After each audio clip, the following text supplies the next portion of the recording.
যদি আপনি ধনী হতে চান, অনেক বেশি টাকা রোজগার করতে চান, তাহলে আজকের এই ভিডিওটি লাস্ট পর্যন্ত দেখুন। কারণ আজ আমি আপনাদের এমন 4টি কথা বলবো যা আপনার ভুলেও করা উচিত নয়। সবার প্রথমে হলো, কাউকেই কখনো এটা বলবেন না যে আপনার কাছে কত টাকা আছে আর আপনি কত টাকা রোজগার করেন। কারণ যদি আপনি এটা কাউকে বলে দেন যে আপনি কত টাকা ইনকাম করেন, তাহলে এটা হলো একটি হিউম্যান নেচার। কেউ কাউকে তার থেকে বেশি এগিয়ে যাওয়া দেখতে পারে না। তাই তখন আপনার বন্ধু, আপনার আত্মীয় আপনাকে ছোট দেখানোর চেষ্টা করবে, আপনার পিছনে আপনার জন্য খারাপ কথা বলবে, আপনাকে ডিমোটিভেট করার চেষ্টা করবে আর আপনার যতটা ক্ষতি করা যায় সেটা করার চেষ্টা করবে, যাতে আপনি তাদের থেকে বেশি এগিয়ে যেতে না পারেন। এছাড়া কিছু লোক এমন আছে যারা আপনার কাছে আসবে আর আপনার কাছ থেকে টাকা ধার চাইবে, আর আপনি তাদের মানাও করতে পারবেন না। আর যাকে আপনি একবার টাকা ধার দিয়ে দেবেন, তার সঙ্গে সম্পর্ক আপনার খারাপ হওয়া শুরু হয়ে যাবে। কারণ টাকা দেওয়া সহজ, এখানে আমাদের নিজের ইচ্ছে চলে, টাকা দেব কি দেব না, কিন্তু টাকা নেওয়া অনেক কঠিন। যখন আপনার প্রয়োজন পড়বে আর আপনি টাকাটা ফেরত চাইবেন, তখন সে হয়তো দেবে না, বারবার আপনাকে ডেট দেবে, আর এখানে আপনার কোনো কন্ট্রোলও থাকে না। তাই টাকা দেওয়া খুব সহজ, কিন্তু নেওয়া অনেক কঠিন। তাই কখনোই কাউকে এটা বলবেন না যে আপনার কাছে কত টাকা আছে আর কত টাকা আপনি ইনকাম করেন। নম্বর 2, ধনী হতে চাইলে কখনো নিজের টাকাকে নষ্ট করবেন না। কারণ আজ যদি আপনি টাকাকে নষ্ট করেন, কাল এই টাকাই আপনাকে নষ্ট করে দেবে। এর একটি উদাহরণ আমি আপনাদের দিতে চাই। আমি আর আমার বন্ধু বাজারে যাই। সে বলে সে কিছু সবজি নেবে আর একটি জিন্স নেবে।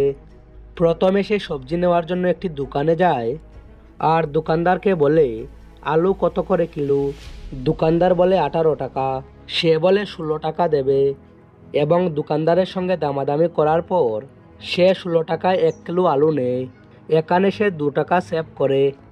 এরপরে সে একটি জিন্স নেওয়ার জন্য একটি মলে যায় আর সেখানে তার 2999 টাকার একটি জিন্স তার ভালো লাগে। আমাকে দেখিয়ে জিজ্ঞেস করে যে জিন্সটা কেমন। আমি তাকে বলি যে ভাই, এই সেম জিন্স পাশের মার্কেট থেকে আমি 1000 টাকায় কিনেছি। তখন সে বলে ভাই, এটা ব্র্যান্ডেড জিন্স। এরপর আমি তাকে বলি যে ওকে ভাই, নিয়ে নে। এরপর সে ওই জিন্সটা 3000 টাকাই নিয়ে নেয়। কিছুক্ষণ আগে সে 2 টাকা দিতে পারছিল না ওই গরিব লোককে, আর মলে এসে সে 1000 টাকার জিন্স 3000 টাকায় নিয়ে নিল। এখানে আমি এটা বলছি না যে সে 3000 টাকা দেবার কারণে গরিব হয়ে যাবে, কিন্তু যে অভ্যাসটা তার তৈরি হয়ে গেছে, অর্থাৎ দামি জিনিস কিনা, ব্র্যান্ডেড জিনিস কেনার, এই অভ্যাসের কারণে তার কাছে কখনোই টাকা থাকবে না।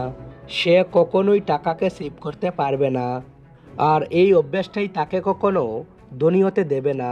তাই এই অভ্যাস থেকে দূরে থাকুন, টাকাকে নষ্ট করবেন না। নম্বর 3, যদি আপনি কোনো বিজনেস করেন বা করবেন ভাবছেন, তাহলে কখনোই আপনার বিজনেস আইডিয়া অন্য কাউকে শেয়ার করবেন না।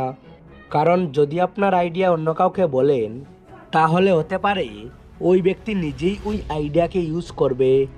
আর আপনার যদি মনে হয় যাকে আপনি আইডিয়াটা বলছেন সে এটি ইউজ করতে পারবে না, তাহলে হতেই পারে সে অন্য কাউকে এটি বলবে আর সে ওই আইডিয়াকে ব্যবহার করে নেবে। মোট কথা, আপনারই লোকসান হবে। তাই নিজের বিজনেস আইডিয়াকে কখনোই কারোর সাথে শেয়ার করবেন না। আর নাম্বার 4, যদি আপনি ধনী হতে চান, তাহলে টাকা ইনভেস্ট করতে ভয় পাবেন না। আপনাকে সবার আগে টাকা সেভ করতে হবে, আর আপনাকে সেটা ইনভেস্ট করতে হবে যা আপনার ভবিষ্যৎকে সুরক্ষিত করবে ও আপনাকে ধনী হতে সাহায্য করবে। তো বন্ধুরা, ভিডিওটি কেমন হয়েছে অবশ্যই কমেন্টে বলবেন, আর ভালো লাগলে শেয়ার করবেন আপনার সমস্ত বন্ধুদের।